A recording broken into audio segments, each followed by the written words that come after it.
எனக்கு பிடித்த ஆசிரியர் கவிதை எழுத சொன்னால் கூட எழுதி விடலாம், ஓவியம் வரைய சொன்னால் கூட வரைந்து விடலாம், வானவில்லை வளைக்க சொன்னால் கூட வளைத்து விடலாம். ஆனால் பிடித்த ஆசிரியர் பற்றி கூற வேண்டும் என்றால் எமது பள்ளியில் இருக்கும் அனைத்து ஆசிரியர் பற்றியும் கூறுவேன். ஆனால் ஆசிரியருக்கே பிடித்த ஆசிரியர் பற்றி கூறினால் நமது பள்ளியின் அசோக மரம் போல் உயர்ந்து நிற்கும் எமது பள்ளி தலைமை ஆசிரியர் அசோக் அவர்களை பற்றி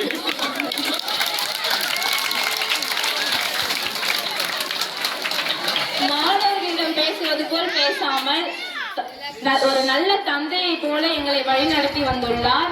எல்லா மாணவர்களையும் சமமாக போற்றும் எங்கள் தலைவர்.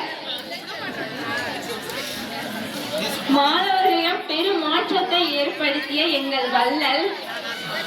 மாணவர்கள் பேருந்தில் பயணம் செய்யும் போது ஒவ்வொரு நிறுத்தத்திலும் நின்று மாணவர்கள் கவனமாக பயணம் செய்கிறார்களா என்று கவனித்து வருவார்.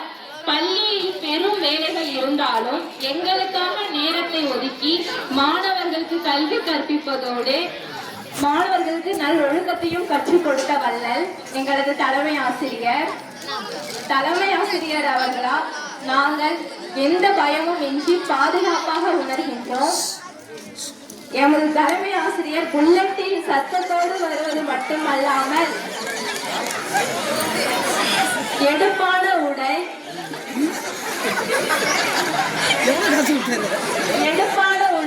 மிடுக்கான நடை, கண்டிப்பான பார்வை, மிரட்டும் ஏனியுடன் ஆசிரியர்களையும் மாணவர்களையும் வியக்க வைப்பார் எங்கள் தலைமை ஆசிரியர். பெண் பிள்ளைகளுக்காக கழிவறைகளில் கொட்டகை அமைத்து கொடுத்த எங்கள் தலைவர் என்னாலும் எப்பொழுதுமே மாணவர்களை நலம் கருதி அவர் சிந்தையில் நினைத்ததன் காரணமாக கிடைத்தது புதிய கட்டிடம். என்னாலும் அவர் கூறியது மாணவர்கள் அனைவரும் இனிவரும் காலங்களில் ஒன்றாக ஒருங்கிணைந்த வளாகத்தில் கல்வி கற்பிப்போம் என்பதை அடிக்கடி கூறியது மட்டுமல்லாமல் அதற்காக பெரும் பங்கை வகித்தார் எங்கள் தலைமை ஆசிரியர். அதற்காக மாணவர்களாகிய நாம் எப்போதும் நன்றி கடனுடன் இருக்க வேண்டும். தக்க நேரத்தில் கண்டிப்போடணும், மற்ற நேரங்களில் கனிவோடனும் கல்வி கற்றுத்தரும் இப்படி ஒரு தலைமை ஆசிரியரை பெற்ற மாணவர்களின் வாழ்வு என்றும் பலமே. அவர்கள் மேலும்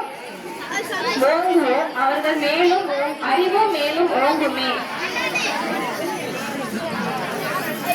இவ்வளவும் செய்து தந்த நமது தலைமை ஆசிரியருக்கு மாணவர்களாகிய நாம் என்ன செய்து தரப்போறோம்? என்ன செய்ய வேண்டும் என்றால் மாணவர்களாகிய நாம் நன்றாக படித்து நல்ல ஒழுக்கத்தோடு நல்ல மதிப்பெண்ணை பெற்று தலைமை ஆசிரியருக்கு நன்றி கடனை தெரிவிக்க வேண்டும். நம்மளிடமும் அதைதான் அவர் எதிர்பார்க்கிறார். நன்றி.